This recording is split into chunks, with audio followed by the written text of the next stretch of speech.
네, 바이든 시대 출범을 앞두고 또 워싱턴 DC에 군대가 투입되는 등 미국이 비상 상황에 놓여 있습니다. 그런가 하면 북한은 오늘 최고인민회의를 열고 당 대회와 열병식 이후 후속 인사에 나서게 되는데요. 네, 앞으로 남북미 역학관계가 어떻게 바뀔지 두 분의 전문가 모시고 전망해 보겠습니다. 정한범 국방대 안보정책학과 교수, 민정훈 국립외교원 교수 자리하셨습니다. 네, 어서 오십시오. 네, 안녕하세요. 안녕하십니까. 자, 미국 바이든 대통령 당선인의 취임식이 이제 며칠 앞으로 다가왔는데요. 워싱턴 DC의 분위기는 긴장감이 흐르고 있습니다. 주방위군과 전국의 FBI 요원들이 투입됐고 이 지금 무장 시위가 일어날 우려를 대비해서 지금 긴장 상태가 계속되고 있는 상황인데요. 지금 현재 미국 워싱턴 DC 상황 어떻게 보고 계십니까? 예, 뭐 잘 아시다시피 지난번 의사당 난입 사건이 있었죠. 지금 미국 그 정가가 굉장히 좀 긴장하고 있는 상황이고요. 네. 주 방위군이 현재 의사당에 투입이 돼서 의사당을 안에 이제 머물고 있는 상황이고요. 또 바이든 대통령의 취임식을 앞두고 지금 의사당 안팎으로 지금 주 방위군들이 배치가 되는데 애초에 이제 한 2만 명 정도 배치하려고 했다가 최근에 이제 5천 명 정도 더 증원을 해서 2만 5천 명이 지금 배치될 예정이고요. 이 정도 규모면은 최초의 흑인 대통령이 되면서 조금 약간 사회적인 분란이나 이런 것들이 우려됐던 오바마 대통령 때보다 2배 정도 되는 병력이라고 그래요. 그러니까 굉장히 얼마나 많은 우려가 미국 사회에 있는지 이것을 좀 알 수 있을 것 같습니다. 네, 어떻게 보고 계십니까? 예, 뭐 많은 부분에 동의를 하고요. 사실 그 취임식이라는 것은 축제거든요. 그러니까 선거라는 절차적 정당성을 가진 그 행위를 통해 가지고 이제 선출된 대통령과 부통령을 갖다가 공식적으로 인정하고 이제 앞날을 갖다가 이제 보장해주는 그리고 축하해주는 그런 자리이기 때문에 역대 그 미국 대통령 취임식을 보면 또 그 축제고 굉장히 화려하죠. 그리고 네네. 이제 퍼레이드를 통해 가지고 그 연도에 쓴 그 또 관중들의 환호를 받으면서 네. 이제 앞으로 4년 동안 우리나라를 잘 이끌어달라 이러한 그러한 힘을 실어주는 행사인데 정한무 교수 말씀하신 것처럼 굉장히 암울한 거죠. 어떤 의사당 폭동 사태도 있었고 방위군 군이 한 2만 5천 명이 투입이 됐고 그리고 그린존 레드를 설정해 가지고 통행을 금지하고 이런 부분을 본다면 과거 미국의 그 대통령 취임식과 너무 다른 그 양상을 보여주고 있는 것이고 그것은 또한 미국 사회가 처한 분열성을 극렬하게 보여주고 있는 것이기 때문에 이러한 부분은 선거에서 이겨서 앞으로 4년 동안에 미국을 이끌어날 막중한 책임이 걸리는 바이든 행정부에게는 또 다른 큰 짐이 아닌가 이렇게 생각하고 있습니다. 취임식 자체도 상당히 좀 간소화해서 진행이 되는 거죠? 예, 그렇습니다. 아무래도 이제 코로나19 사태이기 때문에 예전에는 막 거의 100만 명의 이르는 관중들이 운집을 하고 추가 공연도 하고 그런 부분 굉장히 즐기는 축제였는데 이번에 아무래도 이제 다 웨비나라고 할 수 있죠. 그러니까 버추얼 어떤 이벤트가 되는 거죠. 그래서 참석할 수가 없고 물론 이제 TV로 다 생중계 할 거라고 생각이 들고요. 그래서 참석하는 인원은 한 1,000명 정도로 역대 최소 인원이 참석할 거다 이렇게 예상이 되고 있습니다. 네. 네, 의회 난동 사태를 보고 정말 전 세계가 깜짝 놀라지 않았습니까? 그리고 이 사태를 부추겼다라는 비판을 받고 있는 트럼프 대통령은 역대 두 번째로 또 탄핵되는 그런 기록을 남기게 됐습니다. 사실 지난 대선까지만 해도 역대 두 번째로 가장 많은 득표를 하는 그런 기록을 세우기도 했었는데 참 안타까운 일인 것 같습니다. 트럼프 대통령이 지난 4년 동안 미국 사회에 좀 어떤 영향을 미쳤다고 보십니까? 글쎄요, 한마디로 표현한다면 그 양쪽으로의 극단적인 대립 뭐 이런 것들을 표현할 수 있을 것 같아요. 그러니까 트럼프 대통령이 취임하고 나서 미국 사회가 극단적으로 대립하는 양상이 이제 나타났다는 거고요. 그러니까 통합의 리더십보다는 대립과 반목의 리더십을 이제 트럼프 대통령이 구사를 했던 것으로 이렇게 보입니다. 그래서 사실 7,400만 표라고 하는 것은 이제 역대 최다 낙선자 중에서는 역대 최다 득표이기도 한데 네. 그만큼 바이든을 지지했던 사람도 많았고 트럼프를 지지했던 사람도 많았다는 거거든요. 이게 중도가 거의 사라졌다 이렇게 표현할 수 있을 것 같고요. 그런데 또 한편으로 보면 지금 이게 꼭 미국만의 문제는 아닌 것 같아요. 사실 뭐 우리나라를 포함해서 뭐 일본도 그렇고 최근에 이 민주주의 국가들 사이에 이런 극단적인 대립이 좀 보편화되고 있는 것이 아닌가 하는 이제 그런 우려가 나고요. 특히 이것이 이제 민주주의의 종주국이라고 하는 미국에서 이런 일들이 벌어졌다고 하는 것에 대해서 굉장히 좀 심각하게 우리가 우리가 좀 받아들여야 될 게 아닌가 이렇게 생각을 합니다. 네, 교수님도 오명을 남기고 떠나는 트럼프 대통령의 모습 보시면서 어떤 생각 드십니까? 좀 그 미국을 공부하는 사람으로서 좀 안타까운 마음이 큽니다. 네. 정한무 교수 말씀해 주신 것처럼 어떤 분열의 어떤 리더십을 보여줬다는 부분에서 가장 큰 문제가 있었다고 생각을 하고요. 사실 트럼프 대통령이 보여줬던 미국 우선주의라는 그런 정책적 지향점은 과거에 없었던 부분은 아니에요. 그러니까 어떤 미국의 어떤 국내 국제적인 상황이 변화되면서 미국의 국익을 보다 더 지키기 위해서 고립주의적 성향을 취하고 국내 문제에 집중하는 것은 과거 여러 대통령들이 보여줬거든요. 네. 문제는 그 과정에서 대통령이 어떠한 리더십의 모습을 보여주느냐 이런 부분이거든요. 그래서 그런 부분에서 잘 말씀해 주신 것처럼 이제 이민자를 배척하고 그다음에 이제 국내 문제 집중하면서 동맹을 갖다가 등한시하고 어렵게 하면서 그리고 국내적으로는 자기 지지층만을 너무 강조하고 그들의 이익만을 대변하는 그러한 모습 그리고 그 과정에서 굉장히 어떻게 본다면 그 자극적인 언행을 통해 가지고 미국 네. 사회를 분열시킨 이런 부분에 대해서는 트럼프 대통령이 결코 자유로울 수 없을 부분이거든요.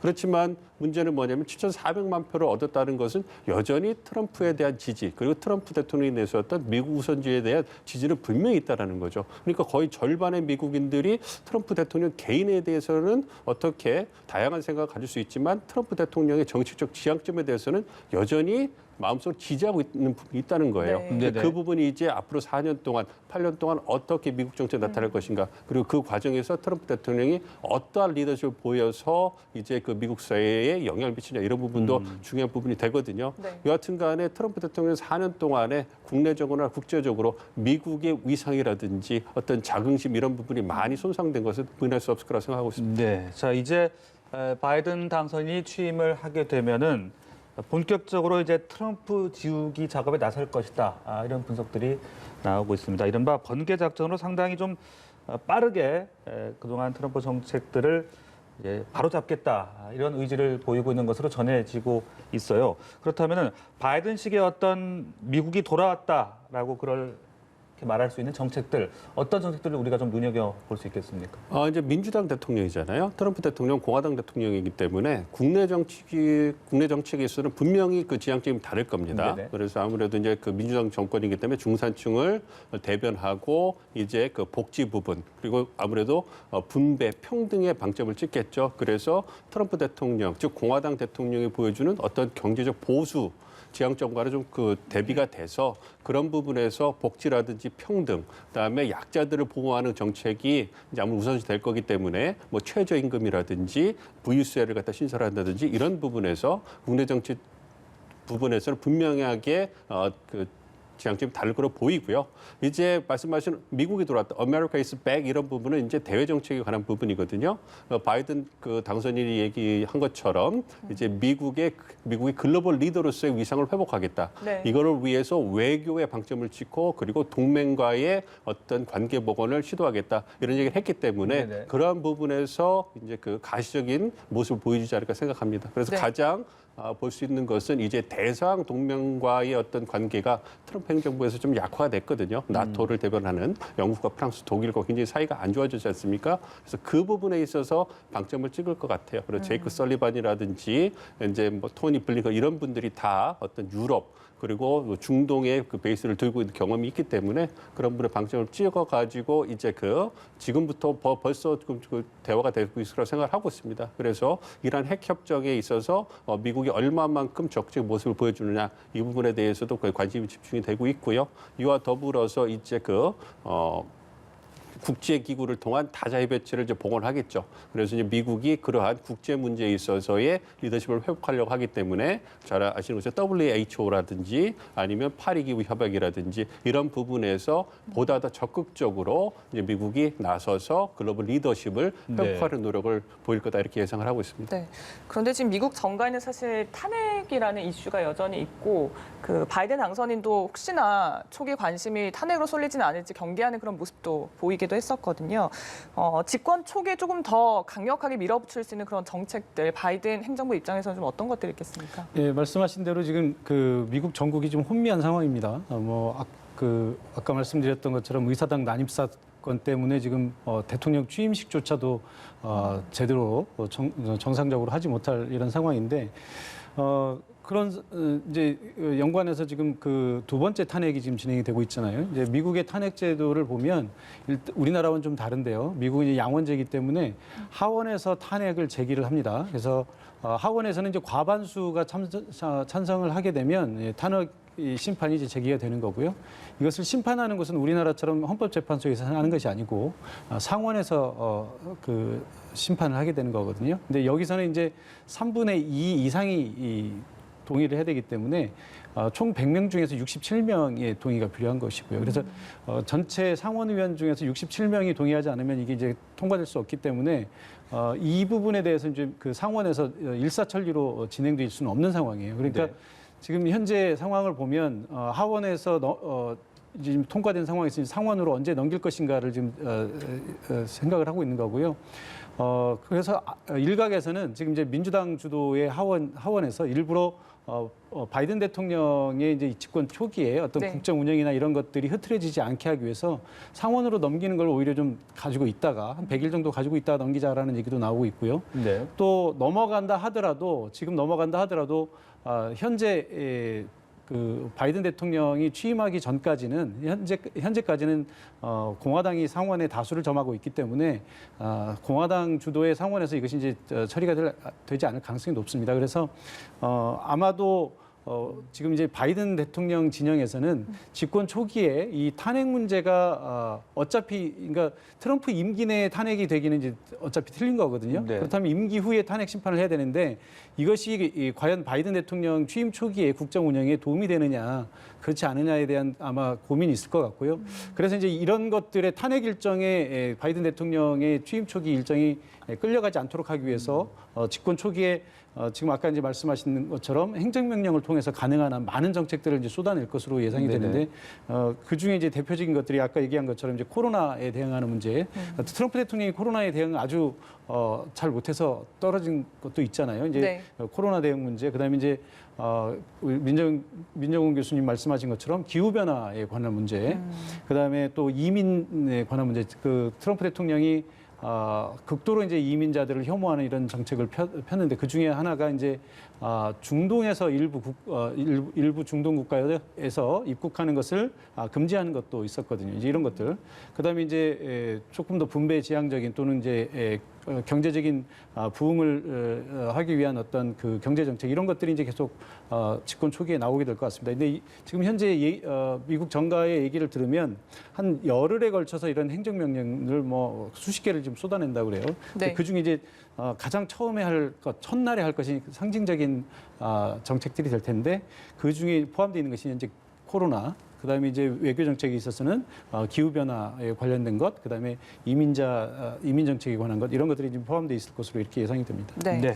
우리 입장에서는 이제 한반도 정책 어떻게 될지도 궁금한데 확실히 이전과는 좀 달라지지 않을까 생각이 됩니다. 앞서서 교수님께서 토니 블링컨, 제이크 설리번 이런 면면들을 설명해 줬는데요. 새 정부의 외교안보 라인에 대해서는 좀 어떻게 전망을 하십니까? 네, 말씀해 주신 것처럼 이제 그 외교를 중시하는 기조 그리고 외교관들, 직업 외교관들이 많이 그 다시 등용이 될 거기 때문에 그런 부분에서 전문성 그리고 안정성, 예측성에서는 보다 더 나은 모습을 보여줄 거다 기대를 하고 있습니다. 그래서 그런 부분에서 한미 동맹을 운영하는 우리 입장에서 그리고 대북 정책을 꾸려나가는 우리 정부 입장에서는 어떤 예측성, 안정성 부분에서는 보다 더 우리가 이제 높은 기대를 가져도 되지 않을까 생각을 하고 있습니다. 무엇보다 이제 오바마 행정부 때 그 등용됐던 분들이 많이 다시 기용되는 이런 모습을 보일 것 같아요. 그래서 일각에서는 오바마 2.0 뭐 이런 얘기까지 하고 있고요. 말씀드린 것처럼 이제 그 제이크 설리번 국가안보보좌관이라든지 토니 블링컨 국무부 장관 내정자 그리고 웬디 셔먼 부장관 그리고 뭐 국방부에는 로드 오스틴이라든지 뭐 캐슬린 힉스, 콜린 칼 이런 분들이 이제 그 포진을 하고 있고요. CIA에도 윌리엄 범스 국장같이 이제 그분은 이제 그 직업 외교관인데 특이하게 이제 그 CIA 국장으로 발탁이 되었습니다. 그런 걸 보면 바이든 당선인이 얘기한 것처럼 외교를 중시하는 그러한 원칙적인 그런 그 미국의 그 국익을 대변하는 원칙적인 외교를 그 추구하겠다 이런 모습을 이제 하나하나 시행해 나가고 있는 것 같아요. 그런 네. 부분을 본다면 한미 관계에 있어서는 아무래도 한미 동맹 운영하는 데 있어서보다 우리가 좀 안정적으로 운영할 수 있기 때문에 뭐 방위 분담 문제라든지 여타 문제에 있어서는 보다 더 안정적으로 협의를 통해서 잘 갈 수 있을 거라고 생각을 합니다만 대북 정책에 있어서는 아무래도 이제 그 원칙적 그 대북 그 제재를 강조하고 이걸 그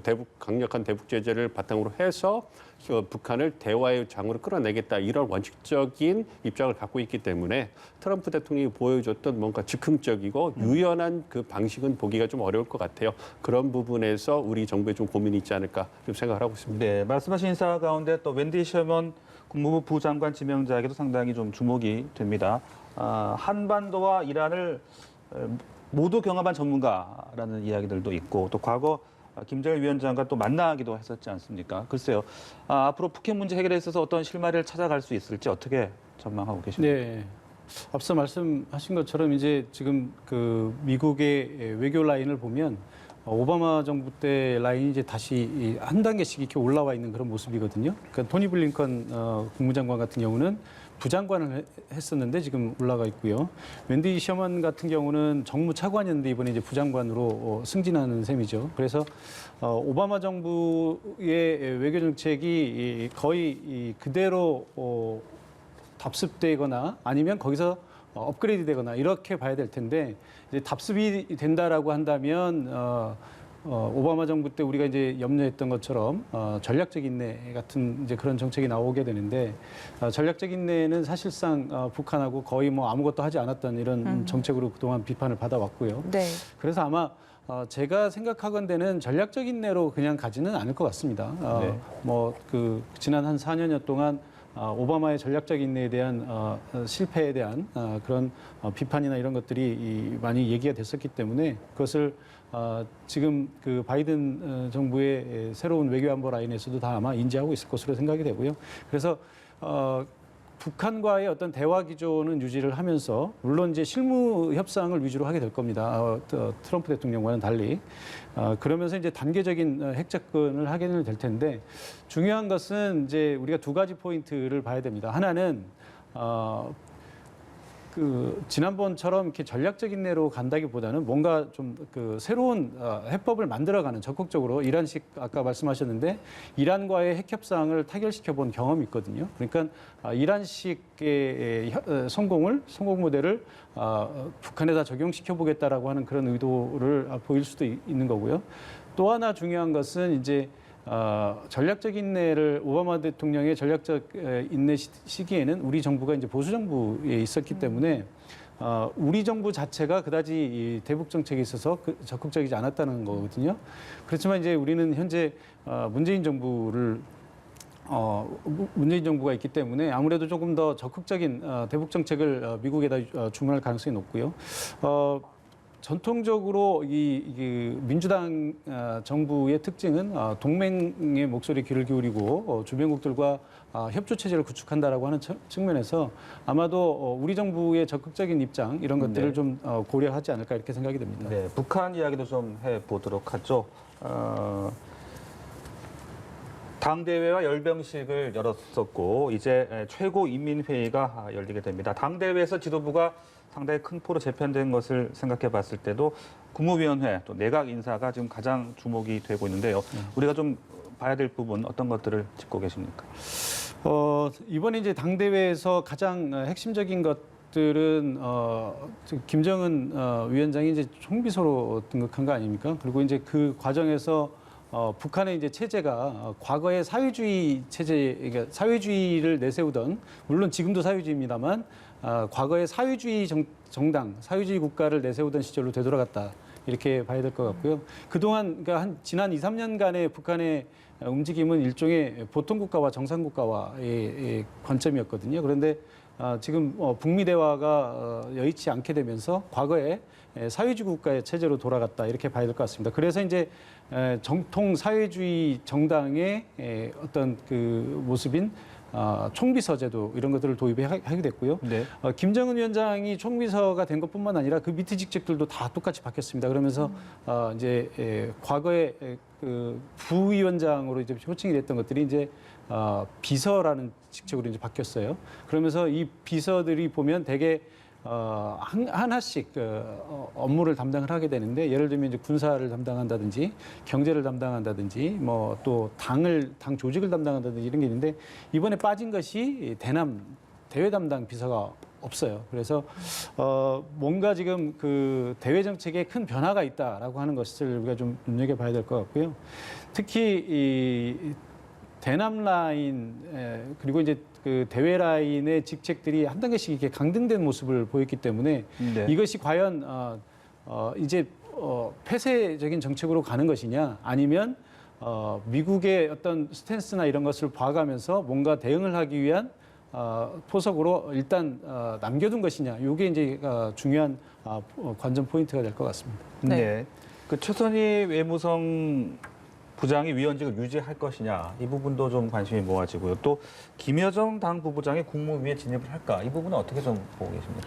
좀 지켜봐야 될 것 같습니다. 정원범 교수님 말씀해 주신 것처럼 아무래도 이번 그 당대회 그리고 열병식 인민회의에서는 김정은 위원장의 리더십을 강화하는 이런 부분에 방점이 찍힌 것 같아요. 그리고 그걸 위한 수단으로 이제 그 김정은 위원장이 취임하면서 얘기했던 병진 노선이죠. 사회주의 경제 건설과 핵무력 완성인데, 아무래도 핵무력 완성은 어느 정도 저희들이 완성했다고 정치적으로 선언을 했지만 사회주의 경제 건설에 있어서는 그저 고전을 면치 못했고 이번 당대회에서 실패했다고 자해를 했거든요.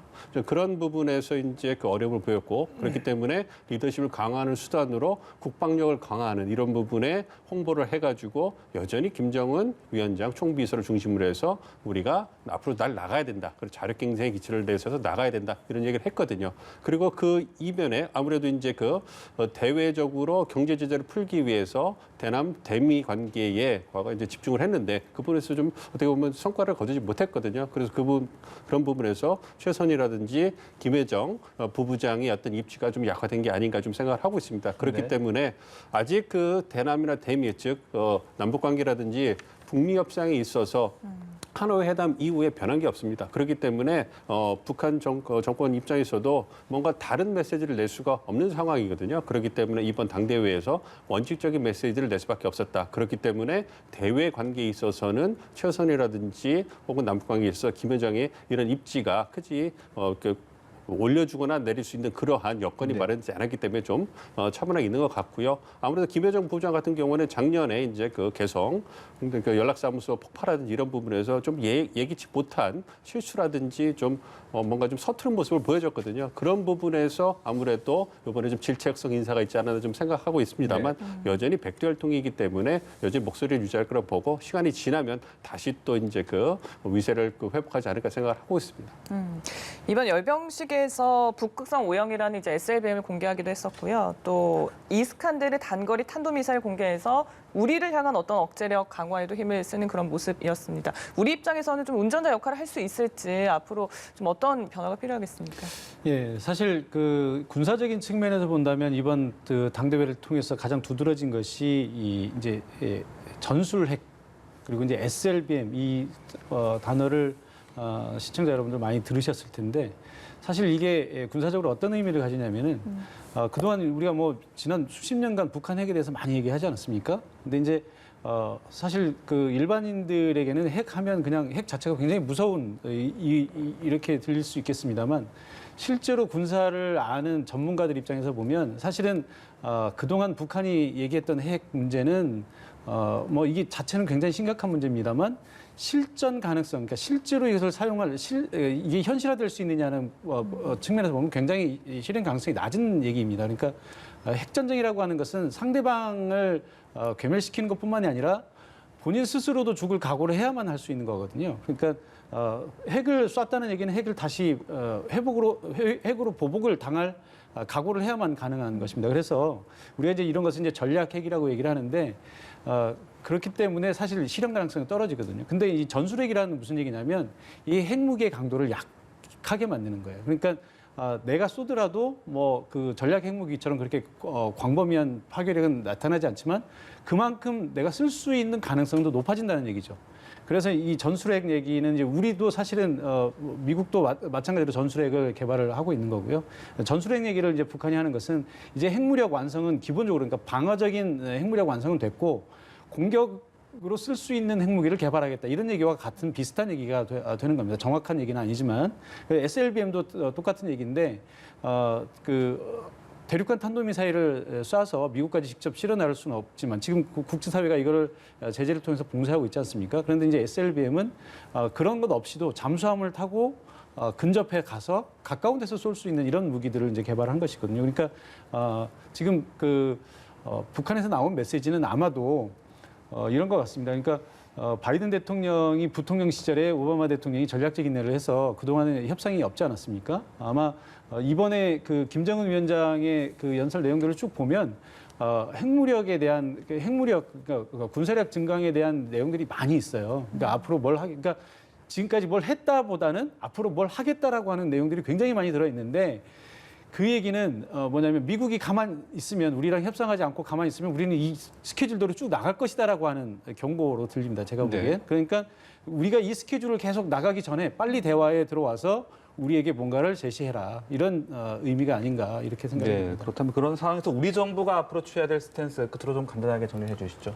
네, 뭐 남북 관계와 북미 관계에서 우리 정부 역할이 필요하겠죠. 남북 관계에 있어서는 앞으로도 계속 그 대화를 하자는 그 메시지를 던지면서 북한이 이제 그 대화장 날 수 있는 그러한 공간을 마련해줘야 될 거고요. 네. 지금의 그 상황을 타개하기 위해서는 북미 협상의 진전이 반드시 필요합니다. 그분을 위해서 우리 정부가 노력을 해야 된다고 생각합니다. 그래서 북한과 더불어서 미국 정부에다가 이제 그 북미 협상을 위해서 이제 좀 힘을 써달라는 메시지를 계속 전하고 그리고 이제 북미 협상의 진전을 위해서는 아무래도 비핵화 부분에서 진전이 있어야 되기 때문에 그 부분에서 현실 가능한 많이 논의가 되고 있는 이런 협상의 성공 사례를 북핵 문제 어떻게 적용할 수 있는 부분가 할 수 있는가 이런 부분에 대해서 우리 정부가 대안을 제시하면서 미국 정부의 어떤 입장을 바꿀 수 있는 그런 걸 노력을 해야 될 거라고 생각을 합니다. 그래서 이제 그 북한이 정황국에서 말씀해 주신 것처럼 이제 미국으로 하여금 우리를 변할 수 있게 뭔가 변화된 모습을 보여달라고 메시지를 던졌기 때문에 그 중간에서 미국이 변화된 입장을 이끌어내기 위해서 우리 정부가 적극적으로 움직여야 된다 이런 생각을 하고 있기 때문에 여전히 우리 정부의 적극적인 역할은 남북 관계 그리고 북미 관계에 있어서 굉장히 중요하다 이렇게 말씀드릴 수 있겠습니다. 네, 바이든 정부의 출범을 앞두고 있는데요. 오늘 종한번 국방대 안보정책학과 교수 민정훈 국립외교원 교수와 함께 여러 얘기 나눠봤습니다. 오늘 고맙습니다. 고맙습니다.